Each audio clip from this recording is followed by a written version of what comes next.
Hello everyone. The title of this video is Solve Logarithmic Equations. Every exercise I'm going to do in this video is taken directly from a free online textbook at openstacks.org, and it's their Intermediate Algebra 2nd edition text. I'm in section 10.3 titled Evaluate and Graph Logarithmic Functions, and I'll be working under the heading Solve Logarithmic Equations. Now I'm only going to be working on the exercises that are even numbered. So those are the ones that don't have a link to solutions. Right? The odd numbered ones have a link you can click on to see the solutions. I'm not going to be doing those. So I will be doing number 188, 190, 192, 194, all the way down to 206 in this video. I will also have timestamps for each of these exercises, right, when I begin each exercise in the description of the video below. The example 1 timestamp will be for when I start number 188. Example 2 timestamp will be for when I start 190, and so on. And one request I have of you is that when I start a new question, pause the video and try to work it out yourself first before watching me do it and comparing. Because if you're just watching me do these problems and not practicing yourself, chances are you're not going to be learning all that much. Alright, so the first question, number 188, I have written out here. So it's example 1, number 188 in the text. And in each of these we're asked to simply solve the equation, right? Find the values that you can replace the variable with to make a true statement.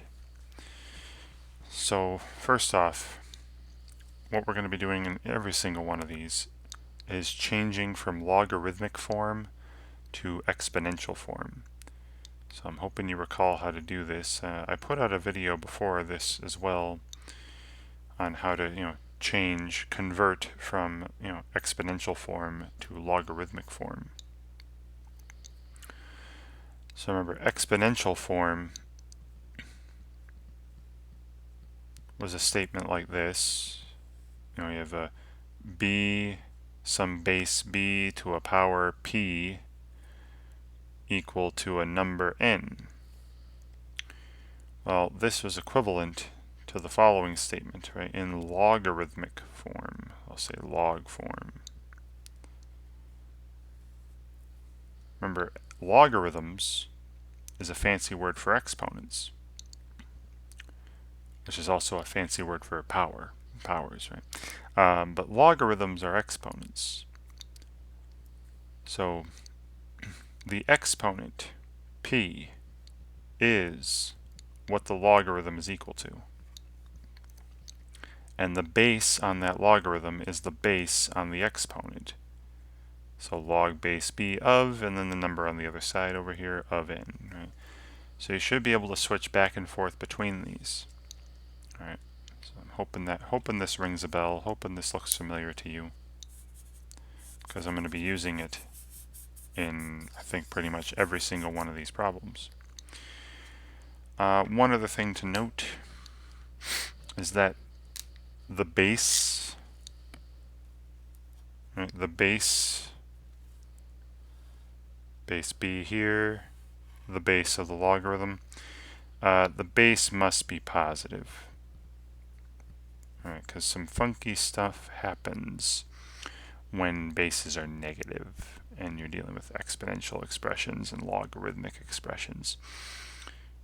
Alright, I'm not going to get into that though, but just please know this though.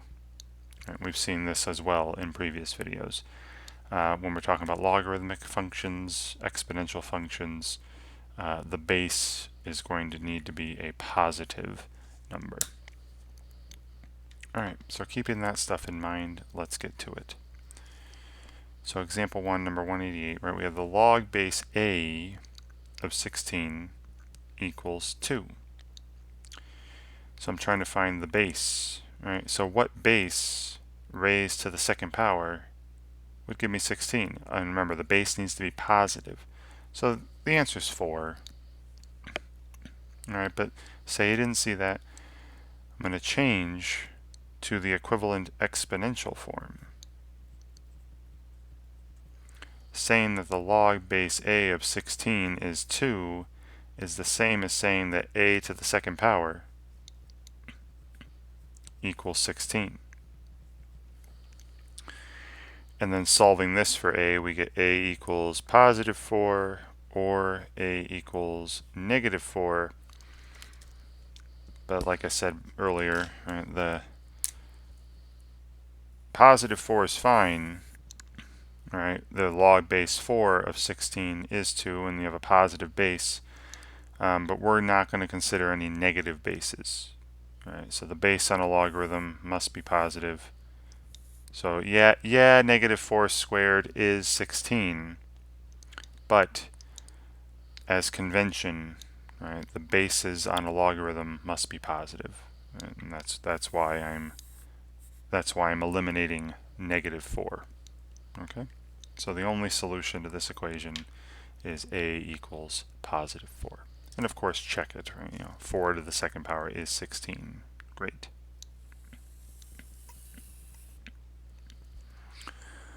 Next question, pretty similar.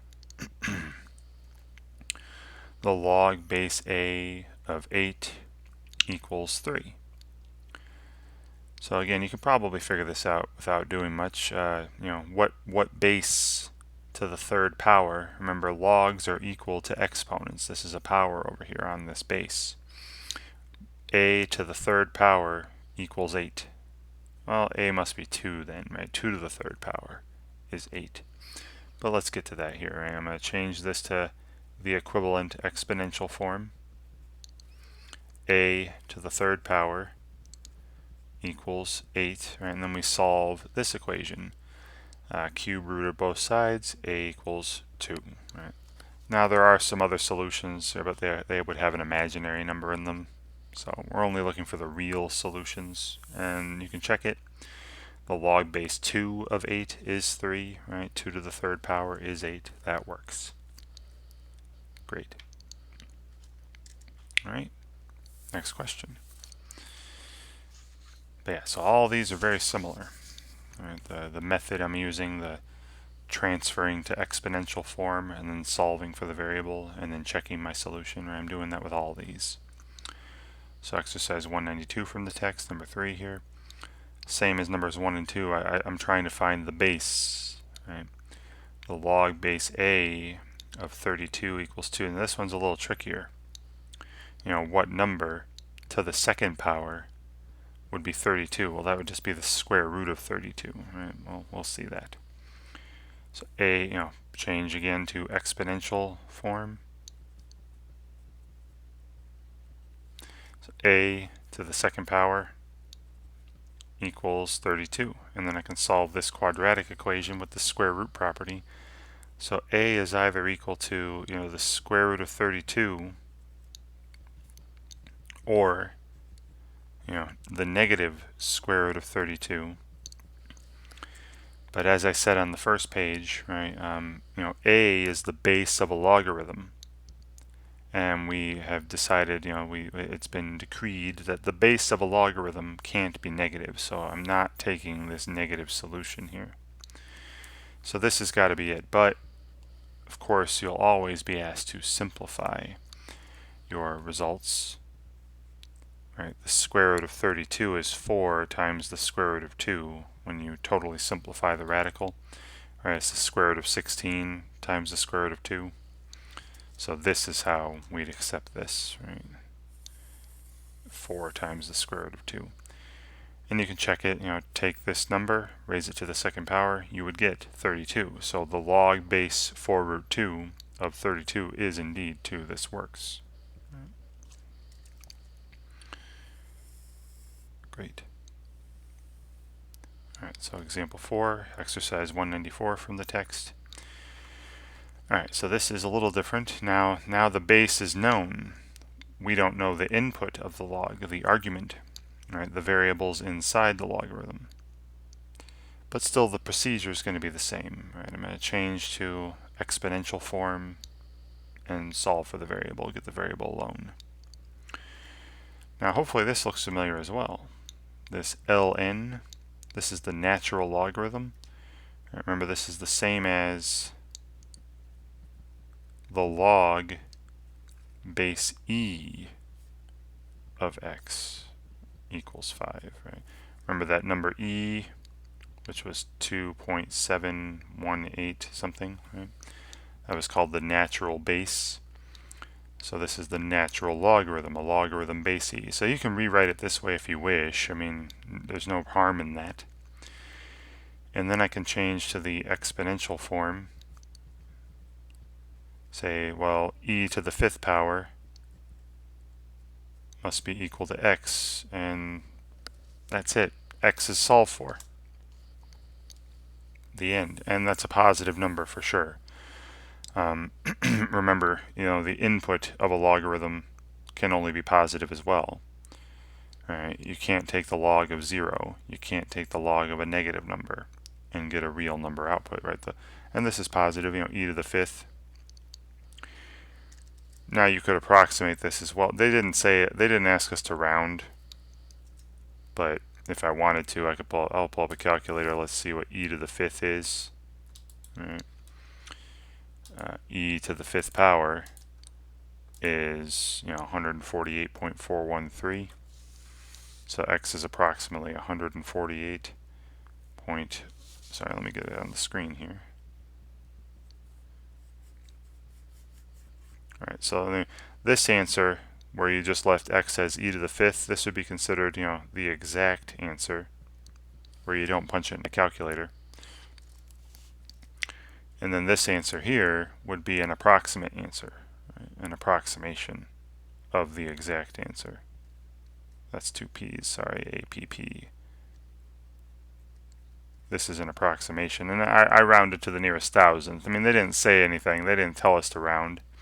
So I would leave it as just e to the 5th. And if you want to check it, let's take the natural log of this, and it should be 5, right? Hopefully it's obvious. All right, and that satisfies the equation. All right, the log base e of e to the 5th is 5. Right? Remember what log is. Right? E to what power is e to the 5th power? Well, that's the 5th power. Right? The log base e of e to the 5th is 5 indeed. Okay, great. Next question. Example 5, exercise 196 from the text. We have a logarithm base 2, and the argument, right, the input is 5x plus 1, right, not just x. And then we have this is equal to 4. So once again, I'll start off by changing this to the equivalent exponential form. Right, so 2 to the 4th power equals the input, equals the expression inside the log, 5x plus 1. And then I solve this, right? Now 2 to the 4th power is 16. Right, so we have 16 equals 5x plus 1, so x must be 3. Right, I would subtract 1, then divide by 5. And don't forget to check it. When x is 3, you have the log base 2 of 16 equals 4. That's correct, right? Because 2 to the 4th is 16. That works. So the only solution there is 3. And again, I'm doing the same thing every single time here, right? Changing it to the equivalent exponential form and then solving for the variable. So number 6, I got the log base 3 of 4x minus 3 equals 2. Change it to the equivalent exponential form. That'd be 3 to the 2nd power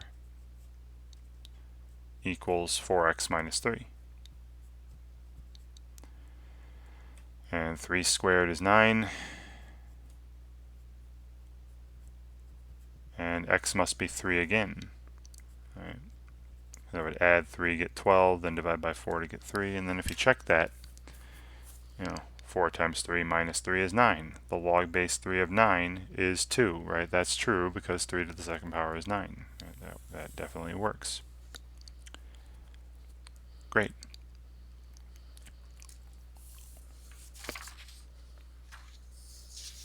Next question, same procedure. Here I have the log base 4 of 5x plus 6 equals 3. Let's change this to the equivalent exponential form. 4 to the third power equals 5x plus 6. Now 4 to the third power is 64. 4 times 4 times 4.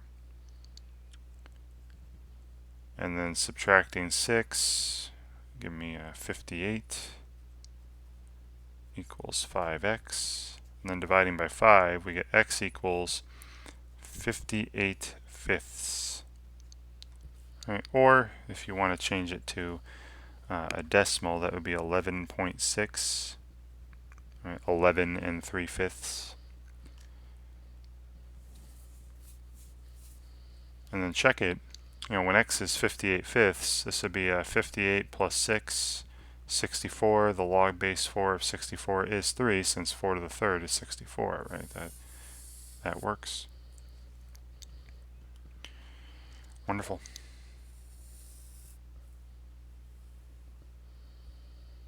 All right, next question. So here again, now I'm not going to write it again this time as log base e. Just remember this is base e. This ln, right? Base e. So the log base e of e to the 4x equals 8. Well, this should just be 4x. We'll see properties of logarithms later. When you take a log with a certain base of some exponential expression with that same base, they just undo each other, and I'll be left with 4x over here. And I'd get 4x equals 8, so x must be 2. But again, I'm going to do the same procedure I've been doing, change this to exponential form. So e to the 8th power is equal to the expression inside the log, e to the 4x power. And then we can use that 1-to-1 property for exponential functions, right? Remember, the only way two expressions with the same base are equal is if their powers are equal. So e to the 8th will only be equal to e to the 4x if 8 is equal to 4x, or if x equals 2, right? And if you were to check that, it definitely works. The natural log of e to the 8th would be 8, right? Because e to the 8th is e to the 8th. It's pretty obvious. So 2 is the solution there.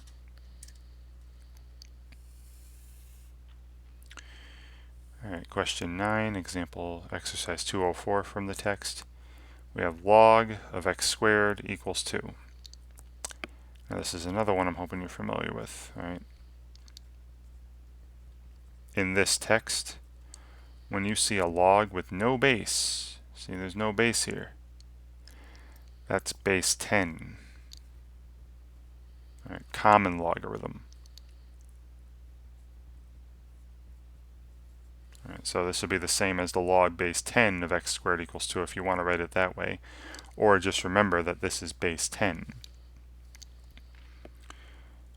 So then change this to the equivalent exponential form. That'd be 10 to the second power equals x to the second. That's x squared equals 100. So x must be positive 10 or x equals negative 10.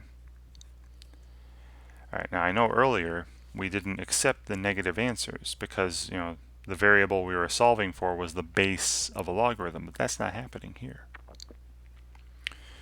When x is 10, you're taking the log of 100 equals 2. That is correct, right? 10 squared is 100.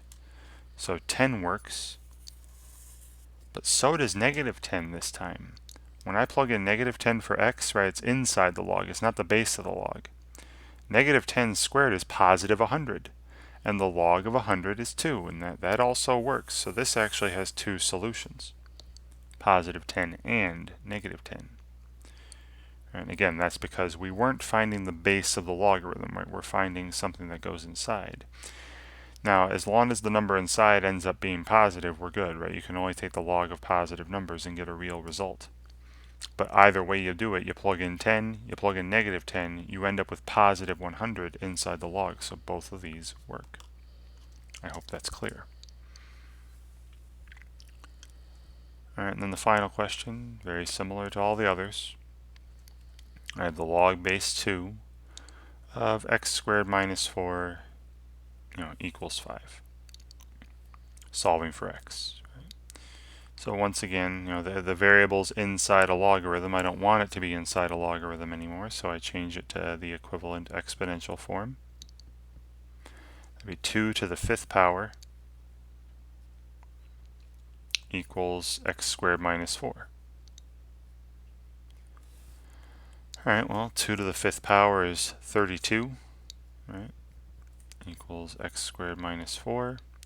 Then adding 4, we get x squared equals 36. So x is either equal to positive 6 or negative 6, and then check them. When I plug in positive 6 for x, this would be 36 minus 4. That's the log base 2 of positive 32, which is fine, equals 5, and that works. Right? 2 to the 5th is positive 32. Same thing for negative 6. Negative 6 squared is positive 36 minus 4 is positive 32. You have a positive number inside the logarithm, and that's fine. The log base 2 of 32 equals 5. This also works. So we have another case where we have two solutions. Right? X equals 6 or x equals negative 6. Both work. Wonderful. Alright, so did the same thing for all of these, right? I changed to the equivalent exponential form from the log form, right? And then solved for the variable and, of course, checked the solutions. Right? Always check your solutions to equations, back in the original equation. Wonderful. Right, and I'm hoping that watching me go through these 10 examples here, these 10 questions, help you in some way when you're asked to solve a pretty simple basic logarithmic equation where you're just changing the exponential form on your own. All right, we'll see in a future video some logarithmic equations that are a little more advanced, a little more complicated, have more logarithms in them than just the one. You don't always have log equals number like these had. But again, I'm hoping watching these helps you with these basic ones anyway. And thank you very much for watching.